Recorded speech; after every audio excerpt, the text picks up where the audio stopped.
रामचरित्र दर्पण नवकांडीय महाकाव्य में सीता पृष्ठ संख्या 401 में मैंने लिखा है, जब राम जी हा लक्ष्मण हा सीते कहकर पुकारते हैं तो सीता जी के मन में संशय हो जाता है। लक्ष्मण को भेजने का सीता जी प्रयास करती है, लेकिन लखनलाल जी कहते हैं कि माँ, हमें तो राम जी आपकी सुरक्षा में रखे हैं, इसलिए मैं नहीं जाने में हमको अच्छा नहीं लग रहा है। तुम वे नर सुर असुर सभी मिल जाए, फिर भी वे जीव चराचर कोई भी हो, वे जरूर आते होंगे। लौटकर आकर तीनों पूर्व मिल जाए, राघव जी पर हाथ उठाए, उन सबको वे मार भगाकर मिट्टी मिला दे नाच नचाकर। इस प्रकार से लेकिन सीता जी अब सोच रही है, अगर लखनलाल जी को हम यहाँ से किसी प्रकार से नहीं हटाएंगे, तब तक रावण में मुझको हरण करने के लिए नहीं आ पाएगा। इसलिए सीता जी सोचती है, लक्ष्मण को है मुझे हटाना, करके आगे अभी बहाना। लखनलाल जी को मुझे इस जगह से अभी हटाना होगा। यह विचार मन आंख घुमाई, आंसू भरते वचन सुनाई। लखन तुम्हारी बात समझता, क्यों मेरी अब कहीं न करता। बुरे भाव मन तुम्हें समाया, इसीलिए क्या बन में आया। सीता जी कहती है, अगर नाथ आए नहीं दूंगी निज तन त्याग, नहीं साथ दूंगी तुम्हें जले मरूंगी आग। कान मुंद लक्ष्मण कहे, क्या कहती यह आप, यह खल स्त्री सब कह रही करती व्यर्थ आलाप। हे माता सीते, आप यह साधारण स्त्री की तरह मुझसे बात कर रही हैं। लगता खल माया फैलाकर आ बैठा तो सर पर आकर। तभी व्यर्थ बकवाद सुनाता, माता नहीं समझ मन आता। मैं न्यायोचित बात बताया, पर तुम उल्टा अर्थ लगाया। अच्छा माँ, अच्छा मैं अब जाता झट से, कहूँ बात जो मानो पट से। मैं आगे देता जो रेखा, इसे नहीं करना अनदेखा। लखनलाल जी कहते हैं सीता जी से, मैं आगे एक रेखा खींच रहा हूँ, इस रेखा के तुम अंदर रहना, नहीं भूल कर लंघन करना, निर्भय इसके अंदर रहना। तेरी रक्षा यह करे समुचित, कहे लखन करते मन चिंतित। श्रीपद पंकज शीश नवाकर, चले लखन विधि विधि न पाकर। लखनलाल जी ने विधि का विधान समझ करके, क्योंकि लखनलाल जी को राम जी ने 2 आज्ञा किए हैं, हो सतर्क लक्ष्मण अब रहना, सीता के भी कहना करना।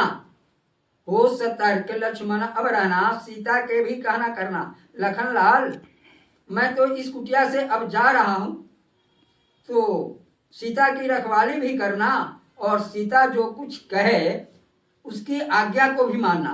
इसलिए लखनलाल जी सीता की सुरक्षा के लिए लक्ष्मण रेखा खींच दिए और सीता की भी कहना करना। इसलिए राम जी के पास अब लखनलाल जी चलते हैं। सियपद पंकज शीश नवाकर, चले लखन विधि विधना पाकर। विधि का विधान लखनलाल जी समझ करके चलते हैं। अब खल रावण मौका पाया, मन ही मन अपने मुस्काया। लक्ष्मण रेखा देख कर होदस मुख भयभीत, साधारण न रूप से बोला वचन विनीत। हे सीते आओ यहाँ, चलो राम के पास, अच्छे दिन लौटे अभी, सुनो राज यह खास। लक्ष्मण जी के द्वारा खींची गई रेखा को देख करके रावण भयभीत हुआ। इस रेखा को मैं लंघन नहीं कर सकता, मुझ में सामर्थ्य नहीं है, क्योंकि यह सुरक्षा रेखा खींची गई। तो रावण एक साधारण मनुष्य के रूप में वहां आकर के कहता है, यह जो आगे का प्रसंग मैं सुनाने जा रहा हूं, यह नरसिंह पुराण से मैंने इस प्रसंग को रखा है, जो बिल्कुल आपके लिए एक नया होगा। रावण झूठ बोलने का शुरू किया। हे सीते आओ यहाँ, चलो राम के पास, अच्छे दिन लौटे अभी, सुनो राज यह खास। हे सीते, अब राम जी के साथ पास चलो, हम लोगों का अच्छा दिन अब लौट गया और इस अच्छाई का राज क्या है वह अब मैं आगे सुना रहा हूँ। हिरण पकड़ प्रभु लौट रहे थे, बड़ी खुशी में झूम रहे थे। तभी भरत अवध से आकर राजी किया उन्हें मनाकर, तूने माँ हिरण को पकड़ करके लाने के लिए राम जी को भेजे थे। तो राम जी बड़ी खुशी में झूमते हुए उस हिरण को पकड़ करके आ रहे थे। तभी भरत लाल जी अयोध्या से आकर के राम जी को अपने साथ अयोध्या चलने के लिए राजी कर लिए हैं। इसीलिए रथ लेकर आया, पीछे लखन लाल भेटाया। वह भी कहा मुझे समझाते, निज रेखा की बात बताते। इसलिए राम जी ने मुझे यह रथ दिया और कहा इस रथ पर सीता जी को बुला कर ले आओ। जब मैं रथ लेकर आ रहा था तो इसी बीच में लखन लाल जी भी हमको भेटा गए। तो वह भी मुझे संकेत किया, उस रेखा के बाहर से ही सीता को आवाज देकर रथ पर बैठलाना, रेखा के अंदर तुम नहीं जाना, दूर कुटी से सिया बुलाना, रेखा के अंदर मत जाना। यही निकट में ठहरे उराई, चलो जल्द ही सीता माई। यही निकट में ही राम जी बैठे हुए हैं, इसलिए हे मां सीते जल्द से जल्द चलो। सीता सत्य बात यह माना, क्या नहीं कुछ आप बहाना। सीता ने उसके द्वारा किए गए बात को सत्य माना और सीता को राम जी ने भी पूर्व में ही कह चुका है, सीते तुम्हें लंका में जाना है, रावण के यहाँ तुम निर्भय जाओ, यह मेरी आज्ञा है, रावण के साथ तुम निर्भयता पूर्वक जाओ। तो इस बात को स्मरण करके भी सीता रथ पर आकर के बैठ जाती है। जब वह बैठी रथ पर आकर 10 ग्रीव ऊर चला मुस्कुराकर। जैसे ही सीता रथ पर आकर के बैठ जाती है, रावण अपनी सफलता पा करके रथ को उड़ा देता है और नभ जाकर के आकाश में जाकर के अपना रूप दिखलाता है। 10 मुख दिखलाता है। रावण अपना असली स्वरूप बदल जाता है। रावण को स्वरूप बदलने में, मायावी स्वरूप बदलने में कोई कमी नहीं है, उसे वरदान भी मिला है।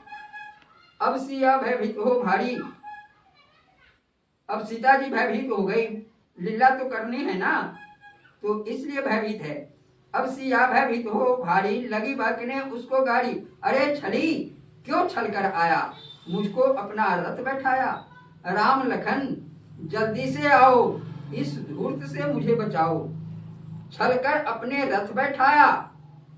अरे छली तूने अपने रथ पर मुझको बिठा दिया, कपट वेशधारी कर माया।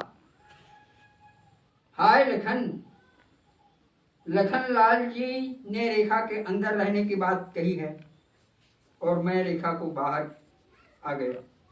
तो सीता जी को पति की आज्ञा है रावण के साथ जाना और लखन लाल जी ने कहा रेखा के अंदर जाना। तो जहां पर देवर और पति की आज्ञा हो वहां पर पति की आज्ञा की प्राथमिकता होनी चाहिए। इसलिए सीता जी ने लखन लाल जी के द्वारा खींची गई रेखा पर विचार न करके अपने पति की आज्ञा है रावण के साथ जाना, इसलिए रेखा को पार करके रथ पर बैठी। हाय लखन, पश्चाताप तो करना है लीला में, नर लीला में। हाय लखन तुम ठीक बताया, नहीं समझ पाई यह माया, तेरा दोष नहीं कुछ देवर, कही बात जो बदले तेवर। सीता ने लखन लाल जी को अपने कठोर वचन से कुछ अनुचित बातें भी कह डाली। वह अनुचित बातें केवल लखन लाल जी को वहां से हटाने के लिए कहा गया था। रोको रथ, रावण को सीता कहती है, रोको रथ खल मुझे उतारो, स्वयं कर्म की ओर निहारो। पर वनिता को माता कहता, उनकी सेवा जीवन फलता। अरे रावण, दूसरे की माता को तुम हरण करके लिए जा रहा है, दूसरे की माता को लोग सेवा करता है। यह अनीति जग कर्म तुम्हारा, ले डूबेगा साप तुम्हारा हमारा। यह अनीति जग कर्म तुम्हारा, ले डूबेगा साप हमारा। तुम जो यह अनीति कर्म को अपनाए हो, इससे हम तुम्हें साप देते हैं कि तुम्हारा सर्वनाश हो जाएगा। सर्वनाश तेरा हो जाए, अपनी करनी का फल पाए। यह मुझे हरने का, तुम करने का, इस करने का फल तुम अवश्य पाएगा। कोई वन में मुझे बचाओ, सीता जी गुहार लगाती है, कोई वन में मुझे बचाओ, इस दुष्ट से पीछा छुड़ाओ। नरकुंवर के साप को करके मन से याद, रावण ने छुआ नहीं रहा अचल मर्याद। करनी रावण के करतूत को, नलकुबर के साप को, नलकुबर ने नलकुबर की प्रेमिका उर्वशी नलकुबर के पास उससे मिलने के लिए जा रही थी, लेकिन रास्ते में रावण का प्राप था, तो रावण के प्राप था तो रावण ने उसे देखा तो नीचे उसे बुलाया और उसके साथ बलात्कार किया। जब उसकी प्रेयसी नलकुबर के पास गया उसकी प्रेमिका, तो उसने रावण के द्वारा किए गए अत्याचार को उससे कह सुनाया। तो नलकुबर ने श्राप दिया कि आज के बाद अगर वह किसी बालक के ऊपर उसकी इच्छा के विरुद्ध अगर कुछ करेगा तो उसका सर का 100 टुकड़े हो जाएगा। इस बात को स्मरण करके रावण ने सीता का स्पर्श नहीं किया। इस प्रसंग में मैंने आपको 2 चीज और रामायण कथाकारों और टीवी मोबाइल पर जो आप देखते हैं उससे आप भिन्न पाएंगे। मैंने साधु के भेष को बचाने का प्रयास किया, और दूसरा सीता का रावण ने स्पर्श नहीं किया, और असली सीता को लंका भेजने का भी मैंने कार्य किया। इसलिए यह प्रसंग बहुत ही सुंदर मैंने बनाया, जो नरसिंह पुराण के आधार पर इसे मैंने लिखा है, अपने मन से नहीं।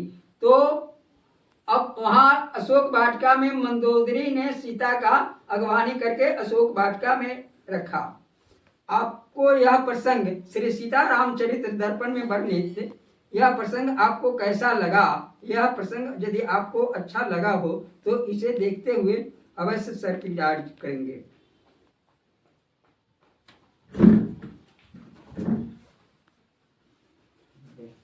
इनका पेशाब लग